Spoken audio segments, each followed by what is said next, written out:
Hi everyone, welcome to my academy channel. जैसा कि मैंने स्टार्ट किया है चैप्टर जिसका नाम है मॉलिक्यूलर बेसिस ऑफ इनहेरिटेंस। ठीक है, इसके 5 लेक्चर हो चुके हैं, ये 6 लेक्चर है जिसमें हम लोग पढ़ने जा रहे हैं ट्रांसक्रिप्शन इन यूकैरियोट्स। हमने देखा था कि किस तरीके से ट्रांसक्रिप्शन होता है, रेप्लिकेशन होता है, और हमने प्रोकैरियोट्स के बारे में भी पढ़ लिया था।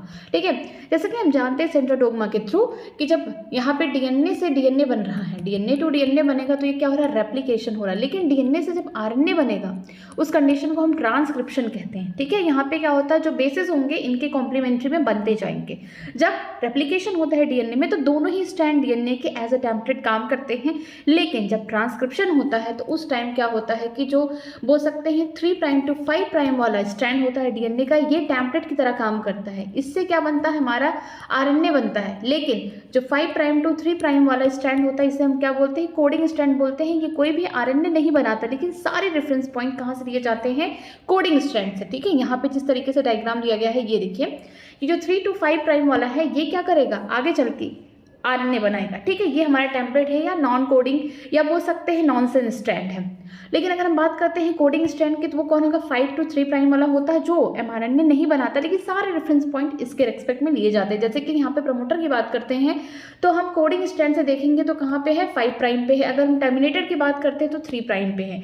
बीच में स्ट्रक्चर जीन होते हैं, यही आगे चल के क्या करते हैं, एमआरएनए बनाते हैं। हमें क्या करना है, डीएनए से एमआरएनए बनाना है। प्रोकैरियोट्स में हमने देखा था कि जो हमारा एमआरएनए है प्रोकैरियोट्स में वो ईजिली बन रहा है, किसकी मदद से, आरएनए पॉलीमरेज से। आरएनए पॉलीमरेज सारी एक्टिविटी कर पा रहा है। पहला कि जो भी डबल हेलिकल स्ट्रक्चर है डीएनए का, इनके बीच में जो हाइड्रोजन बॉन्डिंग है उसे काट रहा है, उसे तोड़ने की कोशिश कर रहा है और वो करता भी है। जो पहला स्टेप इनिशिएशन होता है आरएनए पॉलीमरेज, यहाँ पे हम बोल सकते हैं सिग्मा फैक्टर के साथ जुड़ता है और यहाँ से ट्रांसक्रिप्शन स्टार्ट करता है।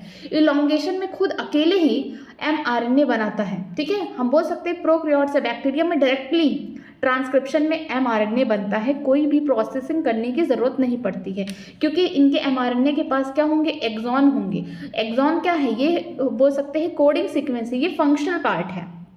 ठीक है, फिर बात करते हैं टर्मिनेशन में। जब ट्रांसक्रिप्शन पूरी तरीके से हो चुका है उस समय क्या होता है, जो हमारा आरएनए पॉलीमरेज है रो फैक्टर के साथ बाइंड करता है और लास्टली यहाँ पे ट्रांसक्रिप्शन को रोकता है। तो यहाँ पे हम बोल सकते हैं जो आरएनए पॉलीमरेज है डीएनए डिपेंडेंट आरएनए पॉलीमरेज, इसका नाम है, जो क्या करता है, डबल हेलिक्स के डीएनए के बीच में जो यहाँ पे हाइड्रोजन बॉन्डिंग है उनको तोड़ता है।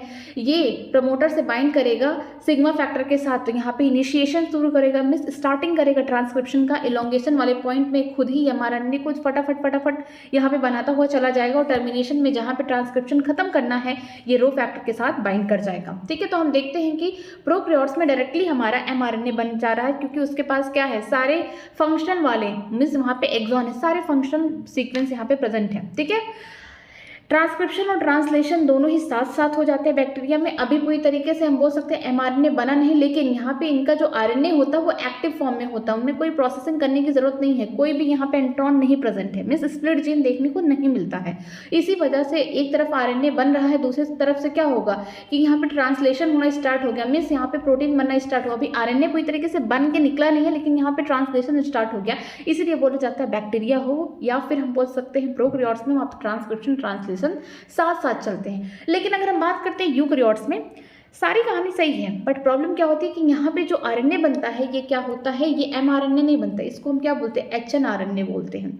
जो हमारा एचएनआरएनए है ना, ये इमेच्योर आरएनए है। क्यों, क्योंकि इनके पास क्या है, इनके पास बीच में इंट्रॉन है। देखिए ये ऑरेंज वाला जो है ये हमें नहीं चाहिए, ऑरेंज वाला बहुत खराब चीज़ है, ये कोई भी कोडिंग नहीं करने वाला है, कोई भी अमीनो एसिड आगे चल के नहीं बनाने वाला है। तो ये जो इंट्रॉन है ये हमारे लिए खराब है। ठीक है, इसको हमें नहीं चाहिए, हमें एक्सॉन वाली चीज़ों को चाहिए। तो जो भी हमारा एचएनआरएनए बना है उनमें से हमें क्या करना पड़ेगा, उसे प्रोसेसिंग करना पड़ेगा। उसमें से जो एंट्रॉन है, ठीक है, जो अननेसेसरी बोल सकते हैं यहाँ पे इंट्रॉन प्रेजेंट है उनको रिमूव करना पड़ेगा। तो उसके लिए जो काम करना पड़ेगा यहाँ पे, पहला कैपिंग। जो कैपिंग होता है किससे किया जाता है, उसका नाम है, हम बोल सकते हैं 7 मिथाइल GTP मैं यहाँ पे डायरेक्टली लिखती हूँ गुआनोसिन ट्राइफॉस्फेट, ठीक है, इसको मैं शॉर्टकट में लिख दी हूँ, ठीक है। जो गुआनोसिन ट्राइफॉस्फेट है उसकी जो 7th पोजीशन पे मिथाइल ग्रुप को ऐड कर दिया गया है, और कौन से एंड पे, 5 एंड पे, ठीक है। और टेलिंग कहाँ होती है, हम बोल सकते हैं टेलिंग जो हो रही है ये 3 प्राइम पे हो रही है, जहाँ पे हम बोल सकते हैं पॉली आइडलाइजेशन का मतलब है कि यहाँ से 200 से 300 यहाँ पे मॉलिक्यूल ऐड हो रहे हैं, ठीक है। इसके अलावा हम जब बात करते हैं स्प्लाइसिंग की, तो RNA में स्प्लाइसिंग करना इसलिए ज़रूरी है क्योंकि बीच बीच में एक्सॉन के साथ साथ इंट्रॉन भी प्रेजेंट है, और हमारे लिए जो फंक्शनल यहाँ पे जो सीक्वेंसिंग यहाँ पे जो कोड करेगा, कोडिंग जीन कौन है, यहाँ पे एक्सॉन है। एक्सॉन ही क्या करेगा, आगे चल के ट्रांसलेशन में हेल्प करेगा, लेकिन इंट्रॉन हमें नहीं चाहिए। तो इसी इंट्रॉन को निकालने के लिए हमारा HNRNA उसे क्या करना पड़ता है, फर्दर प्रोसेसिंग करना पड़ता है यूकैरियोट्स में, ठीक है। इसके लिए क्या होता है, RNA स्प्लाइसिंग होता है। RNA स्प्लाइसिंग में जो भी इंट्रॉन होंगे उनको रिमूव किया जाएगा। कैसे रिमूव किया जाएगा, जो 5th यहाँ पे हम बोल सकते हैं जो 5 प्राइम है वहाँ पे क्या किया जाएगा, कैपिंग किया जाएगा, किससे, 7 मिथाइल गुआनोसिन ट्राइफॉस्फेट से किया जाएगा। और जो 3 एंड होगा, मीन 3 प्राइम होगा, वहाँ पे हम क्या करेंगे, पॉली आइडलाइजेशन करेंगे, 200 से 300 मॉलिक्यूल ऐड करेंगे, ठीक है। इसके बाद जो इंट्रॉन होगा वो इस फॉर्म में निकल जाएगा, और लास्टली हमारा क्या बन जाएगा, एक मैच्योर mRNA यहाँ पे बन जाएगा। और इसी mRNA की हमें ज़रूरत है आगे ट्रांसलेशन में, क्योंकि इसी mRNA के ऊपर ढेर सारे यहाँ पे बोल सकते हैं बेसिस प्रेजेंट है, और आगे चल के इन्हीं बेसिस के बिहाफ पे कोडान बनेगा और अमीनो एसिड ऐड होते हुए चले जाएंगे। तो चलिए NCERT में पढ़ते हैं क्या लिखा गया है। In eukaryotes there are 2 additional complexity, ठीक है। यूकैरियोट्स में 2 थोड़ी सी कॉम्प्लिसिटी, थोड़ी सी यहाँ पे कठिनाइयाँ आ जाती हैं। पहला देखिए, there are at least 3 RNA polymerase in the nucleus in addition to the RNA polymerase found in the organelles। बोला जा रहा है कि इनके पास लगभग कम से कम 3 RNA polymerase होते हैं। कहाँ पे, यूकैरियोट्स में। कहाँ प्रेजेंट होते हैं, न्यूक्लियस के अंदर, क्योंकि रेप्लिकेशन हो या ट्रांसक्रिप्शन हो, यूकैरियोट्स की बात कर रही हूँ, रेप्लिकेशन हो या फिर ट्रांसक्रिप्शन हो, कहाँ होगा, न्यूक्लियस के अंदर होगा। DNA से DNA बने या DNA से RNA बने, न्यूक्लियस के अंदर। लेकिन जब ट्रांसलेशन होना होगा, प्रोटीन बनना होगा, वो सेल के साइटोप्लाज्म में होगा, ठीक है, वहाँ पे बनेगा। There is a clear cut division of the लेवर, ठीक है। यहाँ पे 3 टाइप के RNA पॉलीमरेज पाए जाते हैं कि कहाँ पे, यूकैरियोट्स के न्यूक्लियस के अंदर। ये मान लीजिए सेल है, सेल के अंदर न्यूक्लियस है, इसके अंदर यहाँ पे आपको 3 टाइप के RNA पॉलीमरेज देखने को मिलेंगे। तो चलिए बात करते हैं। The RNA polymerase first transcribe the rRNAs, जिसमें होगा 20S RNA होगा, 80S RNA and 5S RNA, ठीक है। यहाँ पे बोला गया है कि जो हमारा RNA पॉलीमरेज फर्स्ट है वो किसको ट्रांसक्राइब करेगा। देखिए यहाँ पे RNA पॉलीमरेज फर्स्ट है ये, ठीक है। ये rRNAs में कौन कौन होगा, 28S का होगा, 18S का होगा, 5.8S का होगा। Whereas the RNA polymerase third is responsible for the transcription of tRNA, 5S rRNA and SNRNA, small nuclear RNA, ठीक है। जो हमारा पॉलीमरेज थर्ड होगा ये किसको बनाएगा, ट्रांसक्राइब का मतलब ट्रांसक्रिप्शन कर रहा है, DNA से ये RNA बना रहा है, किसको, tRNA को बनाएगा, 5S RNA को बनाएगा, और SNRNA को, जिसको बोलते हैं स्मॉल न्यूक्लियर RNA, इसको बनाएगा। लेकिन हम बात करते हैं RNA पॉलीमरेज सेकेंड, ये बहुत इंपॉर्टेंट है क्योंकि यही डायरेक्टली DNA से mRNA बनाने में हेल्प करेगा। वो कौन होगा, RNA polymerase second transcribe the precursor of mRNA, the HNRNA, जिसे हम बोलते हैं हेट्रोजीनियस न्यूक्लियर RNA, ठीक है। जो भी हम यहाँ पे देख रहे हैं, जो भी हमारा DNA से ये इंट्रॉन एक्सॉन वाला RNA बन रहा है उसे हम क्या बोल रहे हैं, HNRNA। किसकी मदद से हो रहा है, RNA पॉलीमरेज सेकेंड की मदद से हो रहा है, ठीक है। RNA पॉलीमरेज सेकेंड की मदद से हो रहा है। फर्स्ट की मदद से क्या होगा, जो RNA पॉलीमरेज फर्स्ट किसको ट्रांसक्राइब करेगा, rRNA मिस राइबोसोमल RNA जो बनेंगे वो कौन बनाएगा, RNA पॉलीमरेज फर्स्ट बनाएगा। उसमें भी कौन कौन से यहाँ पे हम बोल सकते हैं सेडिमेंट है, 28S, 18S, 5.8S, ठीक है।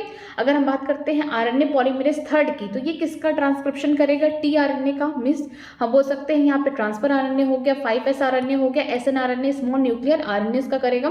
फिर हम बात करते हैं RNA पॉलीमरेज सेकेंड, ये ट्रांसक्राइब करेगा किसका, mRNA से पहले जो RNA बन रहा है वो कौन है, HNRNA हेट्रोजीनियस न्यूक्लियर RNA है, उनको बनाएगा, जिसके अंदर क्या है, इंट्रॉन भी है, एक्सॉन भी है, बट हमें इंट्रॉन की जरूरत नहीं है। अब देखिए दूसरी प्रॉब्लम क्या है यहाँ पे, the second complexity is that the primary transcript contain both the exon and intron and are non functional. बोला जा रहा है कि तो दूसरी दुविधा ये है कि जो हमारा प्राइमरी ट्रांसक्रिप्टेड यहाँ पे HNRNA है उसके पास एक्सॉन भी है और इंट्रॉन भी है, लेकिन जो हमारा इंट्रॉन है कैसा है, नॉन फंक्शनल है, बेकार है, इसकी जरूरत नहीं है। Hence it is subjected to be process called splicing where intron are removed and exon are joined in a different order, ठीक है। इसीलिए हमें HNRNA में क्या करना पड़ेगा, थोड़ा सा प्रोसेसिंग करना पड़ेगा। एक यहाँ पे प्रोसेस है स्प्लाइसिंग। स्प्लाइसिंग में क्या होता है, इंट्रॉन को रिमूव किया जाएगा और जो बीच बीच में यहाँ पे एक्सॉन है उनको फिर जोड़ा जाएगा, किसकी मदद से, डीएनए लाइगेज की मदद से। HNRNA undergoes the additional processing called the capping and telling. जो हमारा HNRNA है इसके अलावा दो और प्रोसेसेस में जाएगा, पहला क्या होगा, कैपिंग होगा, दूसरा क्या होगा, टेलिंग। जो कैपिंग है 5 से, कैपिंग मीन्स 5 प्राइम पे होगा, टेलिंग की बात करते 3 प्राइम पे होगा HNRNA। इन capping N unusual nucleotide methyl guanosine triphosphate, जिसको मैंने बोल दिया कि जो 7th पोजीशन है GTP का, वहाँ पे मिथाइल ग्रुप एडेड है, is added to the 5 end of the HNRNA। ठीक है, कैपिंग में क्या होता है कि एक अनयूजुअल न्यूक्लियोटाइड जिसका नाम है मिथाइल गुआनोसिन ट्राइफॉस्फेट, ये ऐड होता है कहाँ पे, 5 एंड ऑफ द HNRNA पे। ठीक है, इन टेलिंग यहाँ पे लिखा गया है adenylate received the 200 to 300 are added at the 3 end और in the template independent manner. बोला जा रहा है कि टेलिंग के टाइम क्या होगा, जो एडिनिक एसिड या फिर एडिनेट जो होता है, इनके 200 से 300 मॉलिक्यूल कहाँ एड ऑन होते हैं, 3rd एंड मीन्स 3 प्राइम पे एंड होते हैं किसके, HNRNA। जो टेम्परेट बोला गया है, टेम्परेट इंडिपेंडेंट मैनर का मतलब है कि ये HNRNA पे ही ऐड हो रहे हैं। It is fully processed HNRNA now called the mRNA। जब इतनी सारी चीज़ें हो जाएंगी, पहला स्प्लाइसिंग होगा, स्प्लाइसिंग में क्या होगा, इंट्रॉन को हटाया जाएगा। देखिए रिमूविंग द इंट्रॉन, यहाँ पे इंट्रॉन क्या होगा, रिमूव होगा, और यहाँ पे एक्सॉन ज्वाइन होगा, तो इसे हम क्या बोलेंगे, स्प्लाइसिंग बोलेंगे, फर्स्ट प्रोसेस। दूसरा प्रोसेस क्या है, कैपिंग। कैपिंग में क्या होता है कि यहाँ पे जो मिथाइल गुआनोसिन ट्राइफॉस्फेट है इसको ऐड किया जाता है HNRNA के 5 एंड पे। ठीक है, अगर बात करते हैं तीसरा प्रोसेस क्या है, टेलिंग। टेलिंग में क्या होता है, एडिनेट के मॉलिक्यूल 200 से 300 कहाँ पे ऐड किए जाते हैं, HNRNA के 3rd एंड प्राइम पे। ठीक है, इट इज़ फुल्ली प्रोसेस। जो HNRNA पूरी तरीके से प्रोसेस्ड हो चुका है, अब पूरी तरीके से हमारा मैच्योर फॉर्म में होकर mRNA बन चुका है, मैसेंजर RNA बन चुका है। That is transported out the nucleus for translation. अब इनको बाहर निकाला जा सकता है न्यूक्लियस से साइटोप्लाज्म की तरफ, किस लिए, ट्रांसलेशन करने के लिए। The significance of such complexity is now beginning to be understood. अब पता चला कि जो ये दुविधाएं हैं इन्हें किस तरीके से खत्म किया गया। The split gene arrangement. जो स्प्लिट जीन का मतलब क्या है, इंट्रॉन एक्सॉन, इंट्रॉन एक्सॉन, इस तरीके से जीन क्या है, स्प्लिट हुई हैं। हमारे लिए बेनिफिशियल कौन सी है, एक्सॉन वाली है। जो इंट्रॉन वाली है कैसे, नॉन फंक्शनल है, ये आगे चल के कोई भी कोडिंग नहीं करने वाली, आगे चल के कोई भी प्रोटीन की सिंथेसिस नहीं करने वाली है। तो यहाँ पे बोला गया कि जो split gene arrangement represent the probably N Asian feature of the genome, कि जो हम पहले से जान रहे हैं कि जो प्राचीन काल के अगर हम जीनोम की बात करें, जो सबसे पहले ऑर्गेनिज्म अर्थ पे आया होगा, यूकैरियोट्स की बात करते हैं, वहाँ पे आपको स्प्लिट जीन अरेंजमेंट देखने को मिलेगा। द प्रेजेंस ऑफ इंट्रॉन, जो प्रेजेंस ऑफ इंट्रॉन है, is the reminiscent of the antiquity and the process of splicing represent the dominance of the RNA world. ठीक है, ये बहुत पहले से रहा होगा इंट्रॉन, इसीलिए अब क्या है हमारे HNRNA में ये क्या है, नॉन फंक्शनल है, इसका कोई काम नहीं है। ये दर्शाता है कि जो इंट्रॉन है ये बहुत प्राचीन काल से हमारे mRNA में या HNRNA में प्रेजेंट है, जिसकी वजह से जो स्प्लाइसिंग मेथड है ये होता है, और ये दिखा रहा है कि RNA वर्ड क्या है, डोमिनेंट है, मीन्स RNA पहले आया होगा। In the recent time, the understanding of the RNA and RNA dependent processes in the living system had assumed more importance। बोला जा रहा है कि अब रिसेंट के टाइम पे जो हमारी अंडरस्टैंडिंग है RNA या RNA डिपेंडेंट जितने भी प्रोसेसेस है, RNA डिपेंडेंट का मतलब जो ट्रांसलेशन होने वाला है RNA से रिलेटेड, ठीक है, लिविंग सिस्टम में हम उसे क्या कर रहे हैं, ज़्यादा इंपॉर्टेंस दे रहे हैं। जैसा कि हम यहाँ पे देख चुके हैं, ये देखिए ये वाला processes of the transcription in eukaryotes. Prokaryotes में कोई भी स्प्लाइसिंग, कोई भी कैपिंग, कोई भी टेलिंग नहीं हुआ, क्योंकि वहाँ पे कोई स्प्लिट जीन नहीं था। बट अगर हम बात करते हैं यूकैरियोट्स में, ट्रांसक्रिप्शन के टाइम क्या होता है कि यहाँ पे जो भी DNA से, ये हमारा DNA है, यहाँ पे DNA से ट्रांसक्रिप्शन हुआ, हमारा क्या बना, यहाँ पे RNA बना, बट ये mRNA नहीं बना डायरेक्टली, ये क्या है, HNRNA बना, जिसमें यहाँ पे एक्सॉन भी देखने को मिल रहा है, इंट्रॉन भी देखने को मिल रहा है, एक्सॉन इंट्रॉन एक्सॉन। यहाँ पे क्या है, आपको क्या देखने को मिल रहा है, हम लिख सकते हैं यहाँ पे स्प्लिट जीन। ठीक है, यहाँ पे हमारी जीन क्या है, बिखरी हुई है, स्प्लिट हुई है, क्योंकि एक्सॉन हमारे लिए कैसा है, फंक्शनल है, इंट्रॉन नॉन फंक्शनल है। तो ये बीच बीच में क्या है, नॉन फंक्शनल जीन आ गई है, जिसकी वजह से हमारा जो एक्सॉन का जीन है क्या है, बीच बीच में स्प्लिटेड है। इसके लिए हमें 3 प्रोसेसेस करना पड़ता है। पहला, RNA यहाँ पे स्प्लाइसिंग होगा, मीन्स इंट्रॉन का रिमूवल होगा, और यहाँ पे जो एक्सॉन है, जब यहाँ से इंट्रॉन निकलेंगे निकलेंगे निकलेंगे इस तरीके से, तो हमारा एक्सॉन क्या है, उनको जोड़ना भी तो पड़ेगा, क्योंकि दूर दूर हैं, तो इसके लिए हमारा DNA लाइगेज आके इनको क्या करेगा, जोड़ देगा। ठीक है, दूसरा मेथड क्या था, यहाँ पे दूसरा प्रोसेस क्या है करना है, यहाँ पे कैपिंग करना है। कैपिंग किसमें करना है, HRNA के जो 5 प्राइम है वहाँ पे 7 मिथाइल ग्रुप को यहाँ पे गुआनोसिन ट्राइफॉस्फेट GTP पे लाना है। ठीक है, अगर हम बात करते हैं तीसरा प्रोसेस क्या है, टेनिंग करना। आपको क्या करना है, पॉलीएडिलाइजेशन का मतलब 200 से 300 मॉलिक्यूल यहाँ पे ऐड कर देना है, कहाँ पे, HNRNA के 3 प्राइम पे। जब ये सारी चीज़ें हो जाएंगी तो हमारा जो HNRNA पूरी तरीके से अब क्या हो गया, प्रोसेस्ड हो गया और क्या बन गया, mRNA में मैसेंजर RNA बन चुका है। जब मैसेंजर RNA बन चुका है तो अब इसको न्यूक्लियस से कहाँ भेजा जाएगा, बाहर साइटोप्लाज्म में भेजा जाएगा, जहाँ पर ट्रांसलेशन होगा, जहाँ पे प्रोटीन की सिंथेसिस होगी। ठीक है, नेक्स्ट देखते हैं जेनेटिक कोड के बारे में, देखते हैं कि किस तरीके से जेनेटिक कोड बना, किस तरीके से हम अमीनो एसिड्स को बनाते हैं और आगे प्रोटीन की सिंथेसिस करते हैं। During the replication and transcription nucleic acid was copied to form another nucleic acid. बोला गया है कि जब हम रेप्लिकेशन या ट्रांसक्रिप्शन की बात करते हैं किसी भी न्यूक्लिक एसिड की, DNA हो या फिर RNA, तो इससे क्या होता है कि अनदर न्यूक्लिक एसिड की कॉपी होती है। ठीक है, रेप्लिकेशन में तो सेम होगा, DNA से DNA या फिर RNA से RNA भी बन सकता है, लेकिन ट्रांसक्रिप्शन की बात करते हैं तो यहाँ पे DNA से हम क्या बना रहे हैं, RNA बना रहे हैं। Hence, these processes are easy to conceptualize on the basis of the complementary। बोला जा रहा है कि ये जो प्रोसेसेस हैं इनको बहुत अच्छे से हम कॉन्सेप्चुअल फॉर्म में कैसे देख रहे हैं, क्योंकि जो नाइट्रोजन बेस है वो दूसरे वाले स्ट्रैंड के नाइट्रोजन बेसिस के साथ क्या कर रहे हैं, हाइड्रोजन बॉन्डिंग बना रहे हैं। The process of the translation required transfer of the genetic information from the polymer of the nucleotide to synthesis a polymer of amino acid। बोला जा रहा है कि जो प्रोसेस है ट्रांसलेशन का, इसमें क्या होता है कि ज़रूरत पड़ती है जेनेटिक इन्फॉर्मेशन, कहाँ से दिया गया है, न्यूक्लियोटाइड के पॉलीमर से, और क्या सिंथेसिस किया जाएगा, अमीनो एसिड। मतलब कि DNA के पास कोई इन्फॉर्मेशन था, उसने किसको दिया, mRNA को दिया। अब जो mRNA पे यहाँ पे ढेर सारे न्यूक्लियोटाइड्स हैं, ढेर सारे नाइट्रोजन बेसेस हैं, ये आगे चल के यहाँ पे इनको क्या किया जाएगा, इनको रीड किया जाएगा। ठीक है, इनसे क्या बनाया जाएगा, अमीनो एसिड्स बनाए जाएंगे और ढेर सारे अमीनो एसिड को जोड़ा जाएगा किससे, पॉलीपेप्टाइड चेन से, और आगे चल के क्या बनेगा, प्रोटीन की सिंथेसिस होगी।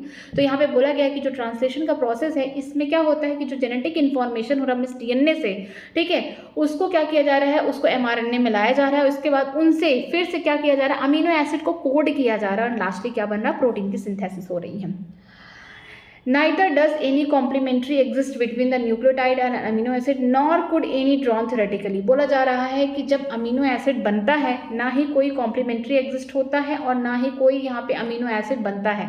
ठीक है ना, हम थ्योरेटिकली बना सकते हैं, मतलब कि जो न्यूक्लियोटाइड के बीच में कॉम्प्लीमेंट्री बन रही है या तो वो DNA में होगा या DNA RNA में होगा, लेकिन जब ट्रांसलेशन होता है तो इसका कोई मतलब नहीं है कि यहाँ पे कौन से नाइट्रोजन बेस है, आगे कोई कॉम्प्लीमेंट्री नहीं बनना है। आगे क्या करना है, जो हमारा tRNA है वो क्या करेगा, जो भी mRNA के ऊपर जो भी बेसेस होंगे उसको रीड करेगा और उसी की तरह क्या करेगा, अमीनो एसिड को जोड़ता हुआ चला जाएगा फटाफट। ठीक है, तो इसका मतलब ये है कि जो कॉम्प्लीमेंट्री ये सारी चीज़ें हैं, मतलब कि बोला जा रहा है जो यहाँ पे कॉम्प्लीमेंट्री एग्जिस्ट होता है न्यूक्लियोटाइड का, ये कहाँ पे देखने को मिलता है, ये DNA में देखने को मिलता है जब रेप्लिकेशन होता है, या फिर DNA से जब RNA बन रहा उसमें देखने को मिलता है। लेकिन RNA से जब यहाँ पे प्रोटीन की सिंथेसिस होगी उससे कोई मतलब नहीं है, क्योंकि यहाँ पे tRNA जो होगा, जो भी यहाँ पे नाइट्रोजन बेसिस होंगे उनके अकॉर्डिंग, कोडान के फॉर्म में उनके अकॉर्डिंग अमीनो एसिड को जोड़ता हुआ यहाँ पे चला जाएगा और प्रोटीन की सिंथेसिस करेगा। There existed the ample evidence, though, to support the notion that changes in the nucleic acid genetic material were responsible for the change in the amino acid in protein। बोला जा रहा है कि यहाँ पर कुछ यहाँ पे एविडेंस दिए गए हैं जो सपोर्ट करते हैं कि जो चेंजेस हो रहा है हमारे न्यूक्लिक एसिड या फिर हमारे जेनेटिक मटेरियल में रिस्पॉन्सिबल होते हैं change in amino acid and the protein. मतलब कि समझ में आएगा, अगर कोई भी चेंजेस हो गया, मान लीजिए यहाँ पे कोई DNA है, ठीक है, इसमें कोई भी नाइट्रोजन बेसिस है, इसमें कोई चेंजेस आ गया, तो ये सेम चेंजेस कहाँ आपको देखने को मिलेगा, mRNA में देखने को मिलेगा ये चेंज। और जब mRNA को कोई कोड कर रहा है tRNA, ठीक है, आगे चल के क्या बना रहा है, यहाँ पे अमीनो एसिड्स बना रहा है, तो इसके अकॉर्डिंग क्या होगा, डिफरेंट अमीनो एसिड भी बनेगा। तो इसीलिए बोला गया है कि एविडेंस है, ये नोटेशन है, ये हमें बता रहा है कि अगर कोई भी चेंज हमारे न्यूक्लिक एसिड या जेनेटिक मटेरियल में है, मीन्स कोई भी चेंजेस, कोई भी नाइट्रोजन बेस्ड चेंजेस हमारे DNA में हो गया, तो आगे चल के mRNA भी आएगा और mRNA की वजह से क्या होगा कि उसकी वजह से वही रिस्पॉन्सिबल होगा, उसकी वजह से जो चेंजेस आएगा हमारे अमीनो एसिड या हमारे प्रोटीन में देखने को मिलेगा। ठीक है, ओवरऑल यही कहना है कि अगर DNA में किसी भी नाइट्रोजन बेस में यहाँ पे हेराफेरी हो गई तो वो mRNA में दिखेगा और आगे चल के उसी के अकॉर्डिंग डिफरेंट प्रोटीन भी बन जाएगा। ठीक है, जो प्रोटीन बनता है वो किस पे डिपेंडेंट है, कहीं ना कहीं DNA पे डिपेंडेंट है इनडायरेक्टली। ठीक है, देखते हैं आगे। This led to the proportion of the genetic code that could be direct the sequence of the amino acid during the synthesis of protein। ये हमको बताता है कि जो जेनेटिक कोड होते हैं ये डायरेक्टली क्या करते हैं, अमीनो एसिड्स को बनाते हैं ड्यूरिंग द ट्रांसलेशन या प्रोटीन सिंथेसिस के दौरान। मतलब कि हमें ये पता चल गया कि जो भी कोड्स रहेगा एमआरएनए पे, जो भी न्यूक्लियोटाइड्स रहेंगे एमआरएनए पे, उनका क्या किया जाएगा, डायरेक्टली यहाँ पे जेनेटिक कोड्स के मदद से कुछ होगा जेनेटिक कोड, ठीक है, हम उसको अभी आगे देखेंगे। जो जेनेटिक कोड्स की मदद से हम क्या करेंगे, डायरेक्टली यहाँ पे अमीनो एसिड को जोड़ते हुए जाएंगे और प्रोटीन की सिंथेसिस करेंगे, ठीक है। If determining the biochemical nature of the genetic material and the structure of DNA was very exciting, the proportion and the despairing of the genetic code was also most challenging। बोला जा रहा है कि ये जानना बहुत ही ज़्यादा एक्साइटिंग था कि हमारा जो जेनेटिक मटेरियल है, प्रोटीन था कि डीएनए था कि आरएनए था, ठीक है, क्या स्ट्रक्चर था हमारे जेनेटिक मटेरियल का। जब पता चला कि डीएनए है उसका स्ट्रक्चर क्या था, ये सारी बातें जानना बहुत ज़्यादा एक्साइटिंग था उस समय के लिए। लेकिन बाद में ये भी जानना बहुत इंपॉर्टेंट हो गया, बहुत चैलेंजिंग हो गया कि ये जेनेटिक कोड होते क्या हैं, किस तरीके से प्रोटीन की सिंथेसिस होती है। It is a very true sense it required the involvement of the scientists from the several discipline। बोला गया है कि ये सही बात है कि यहाँ पे इन्वॉल्वमेंट हुए हैं साइंटिस्ट को डिफरेंट यहाँ डिसिप्लिन का मतलब है कि यहाँ पे डिफरेंट फील्ड से, जैसे कि फिजिस्ट आए फिजिक्स के फील्ड से, ऑर्गेनिक केमिस्ट आए, ठीक है, ऑर्गेनिक केमिस्ट्री के फील्ड से आए, बायोकेमिस्ट की बात करते हैं, जेनेटिक्स की बात करते हैं, डिफरेंट फील्ड के यहाँ पे साइंटिस्ट इन्वॉल्व हुए हैं। किसके लिए, सिर्फ जेनेटिक कोड को जानने के लिए, ठीक है। It was the George Gamow, ठीक है, ये इंपॉर्टेंट है। It was the George Gamow a physicist, ये कैसे थे, फिजिस्ट थे, who argue that since there are only 4 bases and if they code for the 20 amino acid the code should be constitute the combination of the bases. बोला गया कि यहाँ पे George cameo थे जो एक फिजिस्ट थे, उन्होंने बताया कि हमारे पास 4 बेसिस हैं, किसके भी यहाँ पे बता रहे, जो हमारा एमआरएनए है इसके पास क्या होगा, एडेनिन होगा, यूरेसिल होगा, थायमिन तो होगा नहीं क्योंकि क्या है हमारा एमआरएनए है, ठीक है, तो यहाँ पे थायमिन तो होगा नहीं, साइटोसिन हो गया, ग्वानिन हो गया। तो हमारे पास क्या है, 4 बेसिस हैं, 4 डिफरेंट बेसिस हैं, और ये 4 डिफरेंट बेसिस क्या कर रहे हैं, कोड कर रहे हैं सिर्फ 20 टाइप्स ऑफ अमीनो एसिड, केवल 20 प्रकार के ही अमीनो एसिड्स यहाँ पे बना रहे हैं। तो इसका मतलब कि जो 4 बेसिस हैं इनको इस तरीके से कोड किया गया है कि ये सिर्फ 20 अमीनो एसिड्स बनाए, तो जो कोड होगा इन्हीं के कॉम्बिनेशन का होना चाहिए। He suggested that in order to code for all the 20 amino acid, the code should be made up of 3 nucleotide। इन्होंने बताया कि अगर ये ऑर्डर में कोड किया जाए सिर्फ 20 अमीनो एसिड के लिए, हमारे पास क्या है, 4 यहाँ पे बेसिस है, 4 नाइट्रोजन बेसिस है, कौन कौन है, एडनिन है, यूरेसिल है, साइटोसिन है, ग्वानिन है, थायमिन मत कह देना क्योंकि एमआरएनए से रीडिंग करके यहाँ पे प्रोटीन बनेगा, ठीक है। तो यहाँ पे बोला गया कि इन्होंने बताया कि यहाँ पे आपको अगर सिर्फ 20 टाइप के अमीनो एसिड बनाने हैं तो जो कोड होना चाहिए उसको 3 न्यूक्लियोटाइड के यहाँ पे हम बोल सकते हैं ऑर्डर में बनाना चाहिए। This was a very bold proportion because the permutation combination of 4 to the power 3 4 into 4 into 4 could be generate the 64 codon, generating many more codon than the required। बोला गया है जब इन्होंने कहा कि जो ये 20 अमीनो एसिड्स हैं, 20 अमीनो एसिड जो है सिर्फ और सिर्फ 4 बेसिस से बन रहे हैं। 4 बेसिस का मतलब यहाँ पे एडेनिन हो गया, यूरेसिल हो गया, साइटोसिन हो गया एंड ग्वानिन हो गया। तो इनको इस तरीके से अरेंज किया जाए कि इससे 20 टाइप के अमीनो एसिड बन सके। मतलब कि इन्होंने कहा कि 4 की पावर 3 कर दीजिए, मीन्स कि जो भी न्यूक्लियोटाइड होंगे वो किस फॉर्म में होंगे, ट्रिपलेट के फॉर्म में होंगे। 3 न्यूक्लियोटाइड मतलब कि यहाँ पे AUC भी हो सकते हैं, ठीक है, AUG भी हो सकते हैं, UCC हो सकता है, मतलब यहाँ पे ट्रिपलेट के फॉर्म में होंगे। तो हम क्या करेंगे, 4 to the power 3 कर देंगे, तो 4 into 4 into 4 करेंगे तो यहाँ पे क्या होगा, 64 क्या बन जाएगा, कोडान बन जाएगा। आगे चल के यही कोडान्स क्या करेंगे, किसको कोड करेंगे, अमीनो एसिड को। तो याद रखिएगा 64 कोडान में क्या होते हैं, 3 ऐसे कोडान्स होते हैं जो हम लोग आगे पढ़ेंगे जो कुछ भी कोड नहीं करते, नो अमीनो एसिड कोड। इनको क्या बोलते हैं, स्टॉप कोडान, ठीक है। ये कौन होते हैं, स्टॉप कोडान होते हैं, जैसे AAG, AUG, AGU, ठीक है, ये क्या है, हमारे स्टॉप कोडान है। और बाकी के 61 क्या करेंगे, ये कैसे होते हैं, 61 आर कोडिंग कोडान, कि आगे चल के क्या कोड करने वाले हैं, अमीनो एसिड्स को बनाने वाले हैं, ठीक है। तो इन्होंने बताया कि जो भी हमारे पास यहाँ पे अमीनो एसिड हैं वो 20 टाइप्स के बनने वाले। तो इसका मतलब हम बेसिस को इस तरीके से सेट करें कि 3 न्यूक्लियोटाइड के फॉर्म में हो। तो इन्होंने क्या किया, 4 to the power 3 कर दिया, ठीक है। 4 बेस हैं, ठीक है। ये क्या है, 4 क्या दिखाता है, ये 4 क्या दिखा रहा है, मैं यहाँ पे लिखती हूँ 4 क्या है, ये हमारे नाइट्रोजनस बेसिस है, 4 क्या नाइट्रोजनस बेसिस है, और 3 क्या है हमारा नंबर ऑफ न्यूक्लियोटाइड का अरेंजमेंट है, नंबर ऑफ न्यूक्लियोटाइड्स। ठीक है, ये नंबर ऑफ न्यूक्लियोटाइड्स हैं कि यहाँ पे हमारे पास क्या है 4, यहाँ पे हमारे पास बेसिस है mRNA के, और हम इसको इस तरीके से अरेंज करें कि हमारे पास क्या है नंबर ऑफ न्यूक्लियोटाइड क्या है 3 के फॉर्म में अरेंज होंगे। तो यहाँ की 4 की पावर 3 मीन्स 4 क्या हो गया यहाँ पे हमारे पास नंबर ऑफ नाइट्रोजन बेसिस, और उनकी पावर 3 कर देंगे कि ये ट्रिपलेट के फॉर्म में हमारे नाइट्रोजन बेसिस हैं। तो इसके बिहाफ पे आपके पास 64 कोडान बन गए। ये जो 64 कोडान होते हैं उनमें से 3 कोडान ऐसे होते हैं जिसे हम स्टॉप कोडान कहते हैं, जैसे AAG, AUG, AGU। ये क्या करते हैं, ये कोई भी कोडिंग नहीं करते, मीन्स आके ट्रांसलेशन को रोकने में हेल्प करते, बल्कि ये ट्रांसलेशन नहीं कराते हैं। ठीक है, अगर हम बात करते हैं 61 कोडान, तो आगे चल के ढेर सारे अमीनो एसिड बनाते हैं जो ट्रांसलेशन में प्रोटीन में बनाने में हेल्प करते हैं। आगे देखते हैं, providing a proof that the codon was triplet. यहाँ पे कोई प्रूफ दिया जा रहा है कि जो कोडान बने हुए कैसे है, ट्रिपलेट के फॉर्म में है, मतलब 3 न्यूक्लियोटाइड यहाँ पे जुड़े गए हैं। ठीक है, was more doubting task. The chemical method develop by the Hargobind Khurana was instrumental in synthesis the RNA molecule with a defined combination of the bases of homopolymer and copolymer। ठीक है, यहाँ पे बोला गया है कि प्रूफ के form में यहाँ पे किसको लाया गया है, यहाँ पे जो केमिकल मेथड अगर आएगा कि केमिकल मेथड के थ्रू किसने यहाँ पर क्या बनाया है, यहाँ पे बोल सकते हैं आरएनए को सिंथेसिस किया, सिंथेसिस ऑफ आरएनए मॉलिक्यूल को सिंथेसिस किया है। यहाँ पे आरएनए मॉलिक्यूल को केमिकल मेथड के थ्रू किसने बनाया है, तो हरगोबिंद खुराना, इंडिया के रहने वाले हैं। इन्होंने क्या किया है कि बिना किसी डीएनए पे डिपेंडेंट, इन्होंने डीएनए नहीं लाया, यहाँ पे ये खुद से नाइट्रोजन बेसिस को या तो होमो पॉलीमर के फॉर्म, होमो का मतलब सेम सेम, मान लीजिए you you you, this is called the homo polymer. ठीक है, को पॉलीमर का मतलब 2 यहाँ पे क्या है बेसिस लिए, जैसे मान लीजिए यहाँ पे CA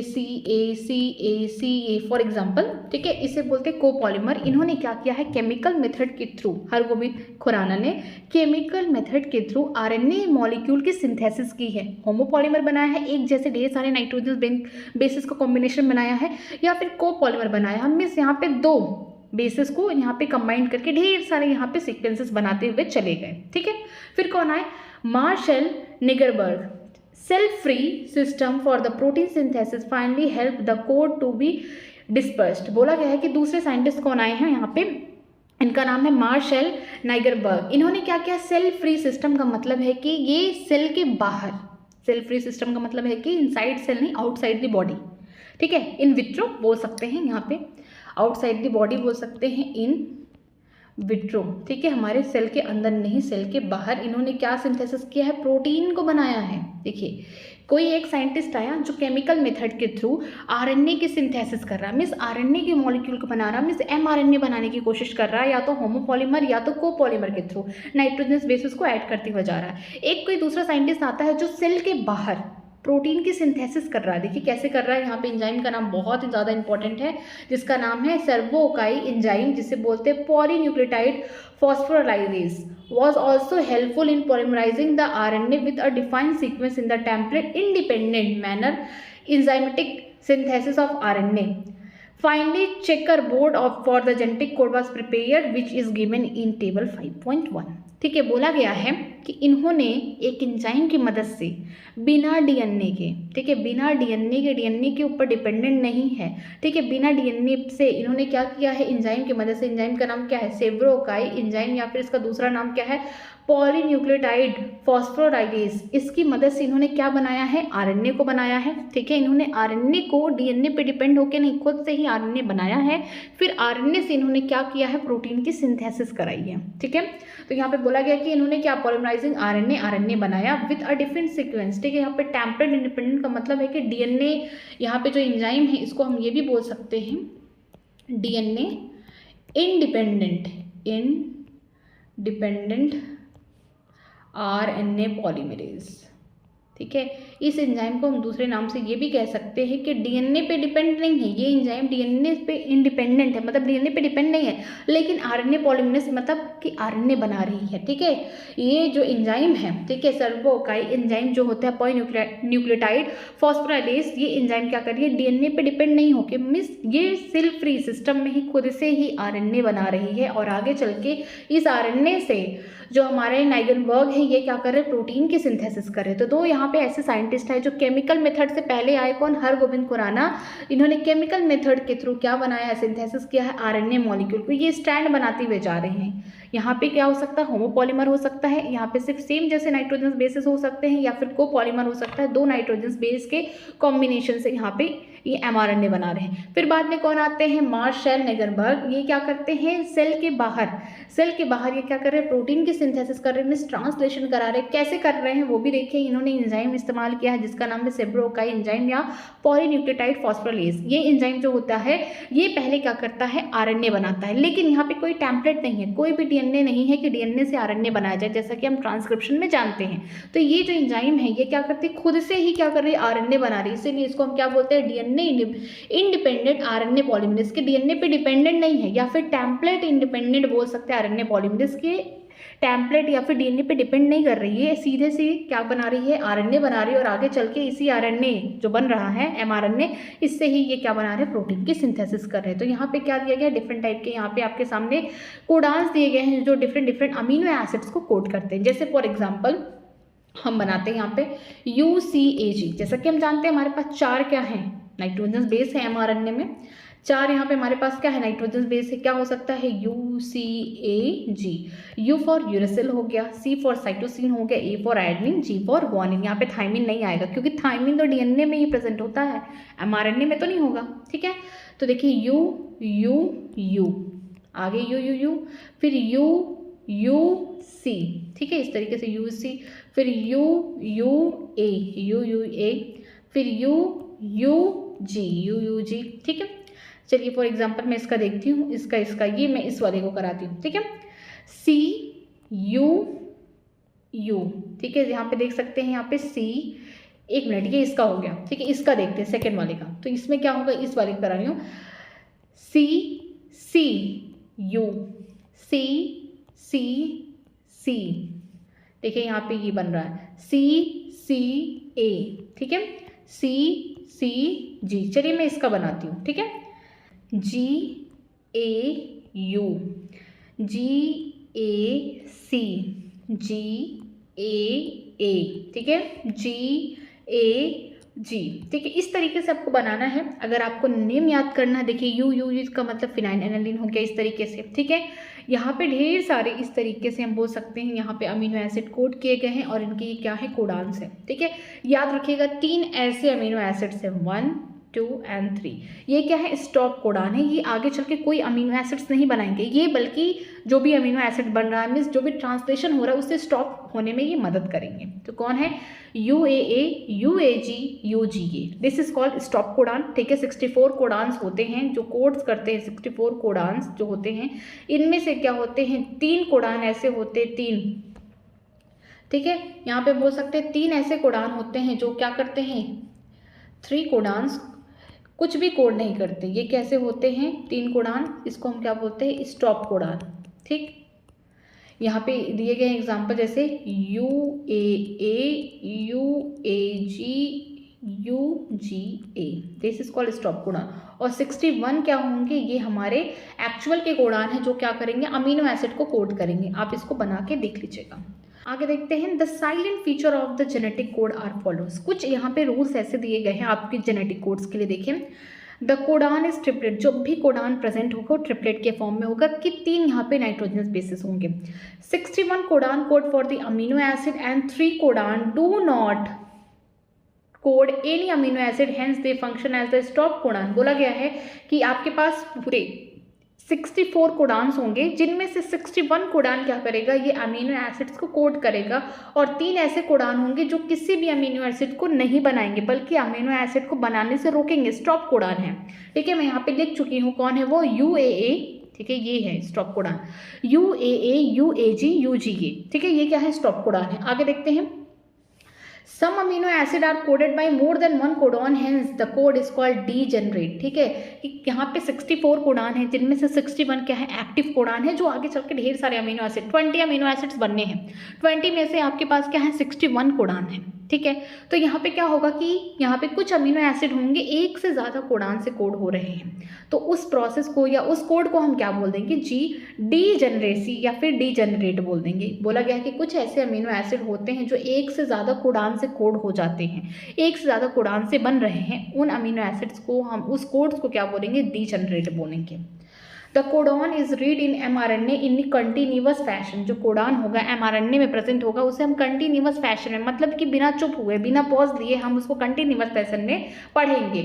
there are no punctuation, वहाँ पे कोई भी कॉमालेस या कोई भी साइलेंस नहीं होना चाहिए। हम डायरेक्टली सारे जितने भी कोडान्स होंगे उनको mRNA पे डायरेक्टली पढ़ते हुए चले जाएंगे कंटिन्यूअस फैशन में, ठीक है।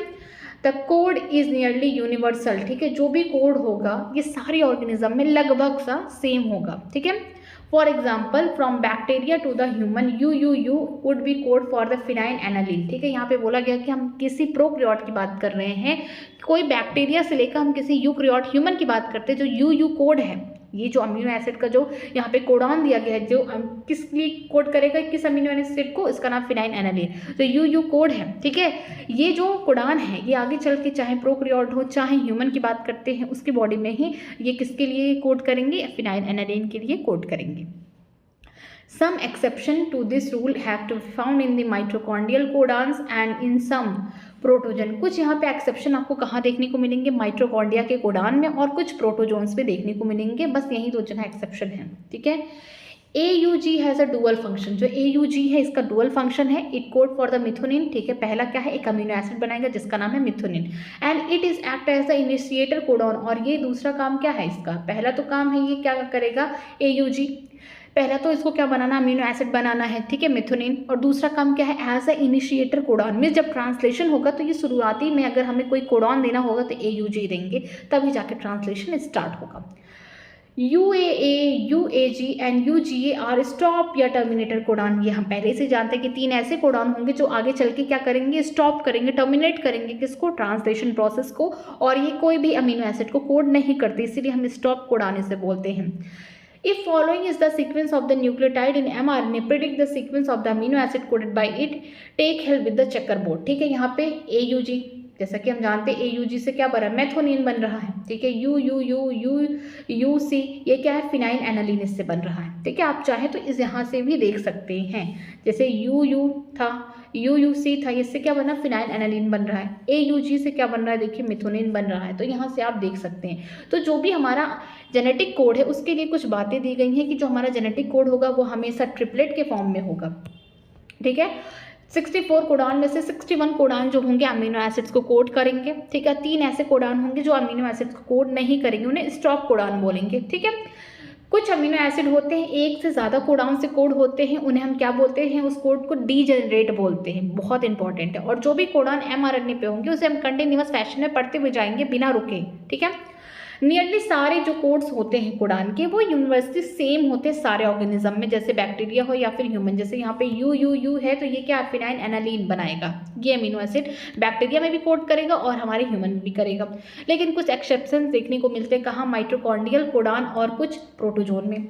AUG की बात करते हैं तो इसका 2 फंक्शन है, डुअल नेचर है इसका। पहला क्या है, एक अमीनो एसिड बनाएगा जिससे बोलेंगे मिथोनिन। दूसरा काम है क्या, इनिशिएटर कोडान है, इसके बिना ट्रांसलेशन शुरू होना असंभव है। बात करते हैं स्टॉप कोडान के, तो 3 ऐसे कोडान है जो स्टॉप करते हैं ट्रांसलेशन को, जो कोई भी अमीनो एसिड्स को नहीं बनाते। कौन है, UAA, UAG, UGA, ठीक है। अब यहाँ पे कुछ एग्जाम्पल दिए गए हैं, बोला गया इस तरीके से आपको कोडान दिया गया, आप इससे क्या बनाइए, इसके अमीनो एसिड्स बनाइए। जैसे AUG से हम क्या बना रहे हैं, यहाँ पे मिथोनिन, यू है, UUC है, दोनों से फिनाइल एनालिन, आगे भी वही दिया गया है तो फिनाइल एनालिन बनेगा। नेक्स्ट देखते हैं, नाउ ट्राई द अपोजिट, ठीक है। अब इसका अपोजिट फॉर्म में देखिए, following the sequence of the amino acid coded by mRNA, predict the nucleotide sequence in the RNA। बोला गया है कि इसका अपोजिट देखिए, अगर मिथोनिन है तो उसके लिए क्या होगा, इसके लिए जो कोड होगा AUG होगा।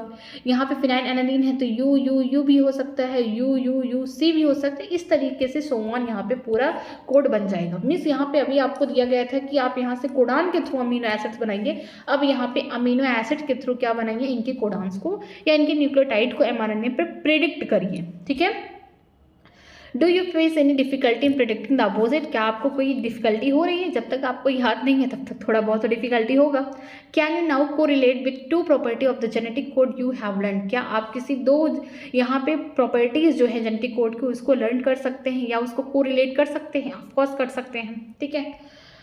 नेक्स्ट देखते हैं म्यूटेशन एंड जेनेटिक कोड, ठीक है। किस तरीके से म्यूटेशन होता है अगर हमारे डीएनए में कोई एक सिंगल बेस पेयर ही गायब हो जाए या फिर यहाँ पे चेंज हो जाए, जिसकी वजह से जो हमारा एमआरएनए होगा उसमें भी चेंजेस देखने को मिलेगा, क्योंकि जो डीएनए में जो भी यहाँ पे नाइट्रोजन बेसेस होंगे उनसे उन्हीं के से पेयरिंग करता हुआ हमारे आरएनए में देखने को मिलेंगे। जब आरएनए में चेंजेस होगा तो इसकी वजह से अमीनो एसिड भी चेंजेस होगा। तो चलिए देखते हैं, the relationship between gene and DNA are the best understood by the mutation studies. बोला गया है कि जो रिलेशनशिप है किसका, जीन और डीएनए का, इसको अच्छे से समझा जा सकता है म्यूटेशन के स्टडी में। You have study about mutation and its effect in chapter 4। जैसा कि आप जानते हैं कि म्यूटेशन उसके इफेक्ट को आपने चैप्टर 4 में पढ़ा है। चैप्टर 4 को द प्रिंसिपल ऑफ इनहेरिटेंस में देखा है, ठीक है। Effect of a large deletion and rearrangement in the segment of DNA are easy to comprehend. बोला गया है कि अगर आप लार्ज डिलिक्टेशन कर दें जीन को अगर हटा दें, ठीक है, मतलब यहाँ पे नाइट्रोजन बेस को अगर हटा दें या फिर उनको रीअरेंज कर दें, आगे पीछे कर दें, तो आपको बहुत सारी चीज़ें देखने को मिलेंगी।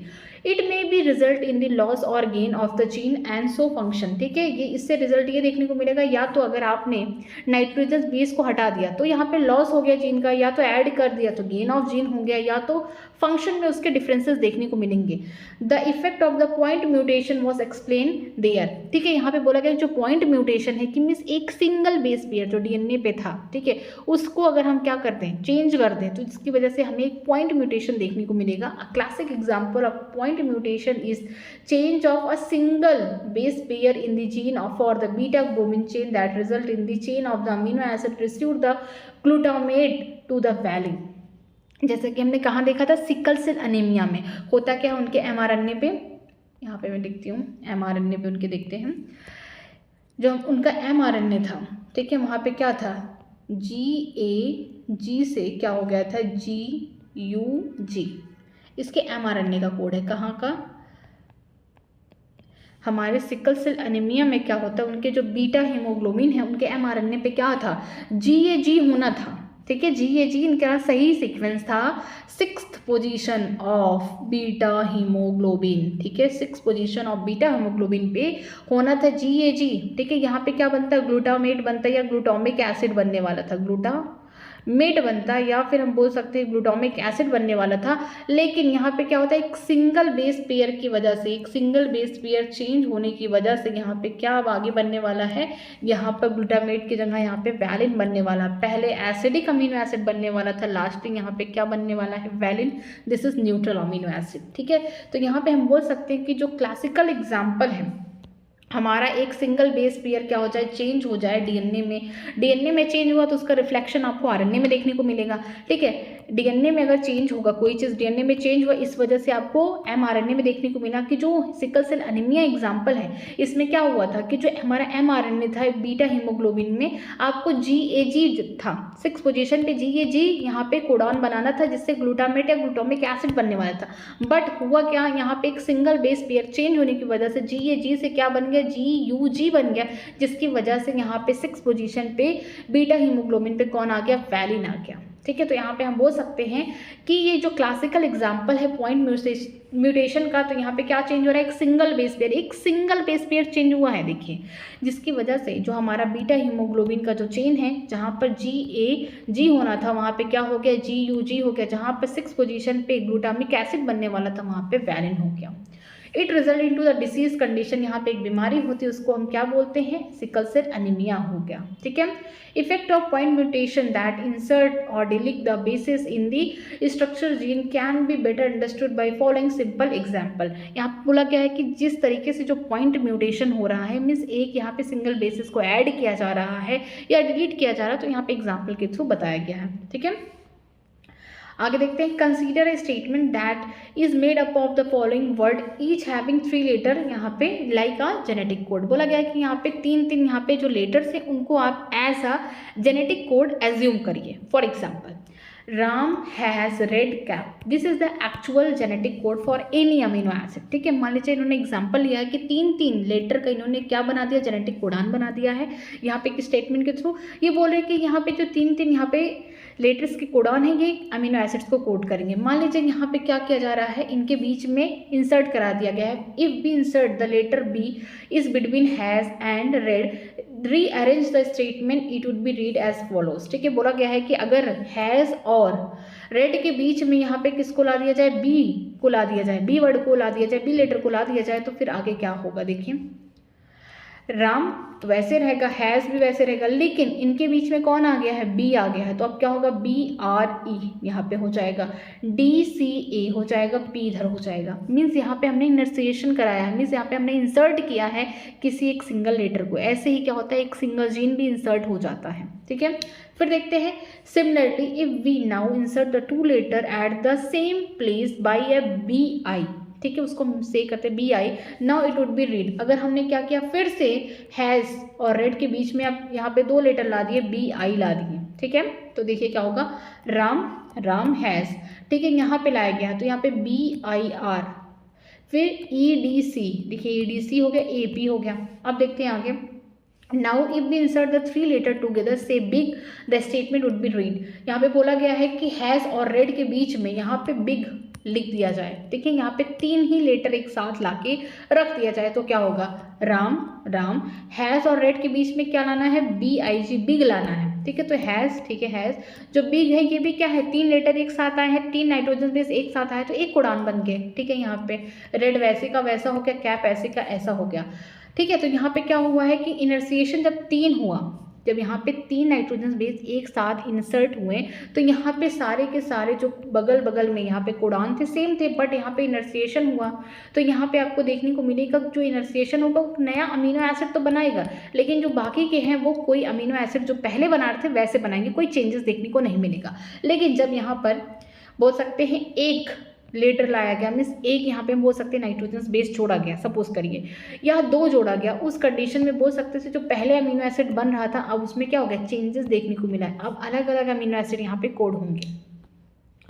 The same exercise can be repeated by deleting the letter R, E, D one by one and rearrange the statement to make the triplet word। बोला गया है कि अब हम क्या करेंगे, जो यहाँ पे बोल सकते हैं राम हैज़ रेड कैप था स्टेटमेंट, मान लीजिए ऐसे ही था, कोडान ऐड हुए थे mRNA पे, उसने क्या किया कि जो रेड को 1 by 1 इसके एक लेटर को क्या करे, डिलीट करे। अब यहाँ पे क्या होगा, डिलीटेशन होगा। तो देखिए हमने क्या किया, पहले आर को रिमूव किया, तो अब देखिए क्या होगा, राम हैज़। ठीक है, यहाँ पे आर रिमूव हो गया, ई डी सी, यहाँ पे E D C and lastly A P हो गया। फिर लास्ट में हम फिर क्या डिलीट कर रहे हैं, फिर ई हटा दे रहे हैं, तो राम हैज़। ठीक है, फिर D C A and this is P.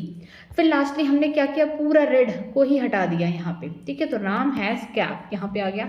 तो ये कंक्लूजन देखने को मिल रहा है कि जब हम एक नाइट्रोजन बेस या एक लेटर को ऐड कर रहे हैं या डिलीट कर रहे हैं तो पूरा का पूरा आगे का जो कोडान है वो चेंज हो रहा है, जिसकी वजह से अमीनो एसिड चेंज हो रहे हैं। या फिर हम 2 भी ऐड कर रहे हैं या फिर डिलीट कर रहे हैं यहाँ पे लेटर, या फिर हम बोल सकते हैं नाइट्रोजन बेस, तो इससे क्या हो रहा है, आगे के जो अमीनो एसिड्स हैं वो भी क्या हो रहे हैं, चेंज हो रहे हैं। लेकिन जब हम 3 ला रहे हैं, जब हम 3 लेटर को या 3 जीन को एक साथ ऐड कर रहे हैं तो यहाँ पे क्या हो रहा है कि थोड़ा सा अरेंज हो रहा है। ठीक है, शिफ्टिंग हो जा रही है, देखिए यहाँ पे शिफ्टिंग हो गई है, इनके बीच में आ गया तो थोड़ा सा बीच में क्या हो गया, इनके शिफ्टिंग हो गई, बट जो पहले अमीनो एसिड बने थे वो बन रहे, लेकिन जो नया आया है वो नया अमीनो एसिड बनाएगा।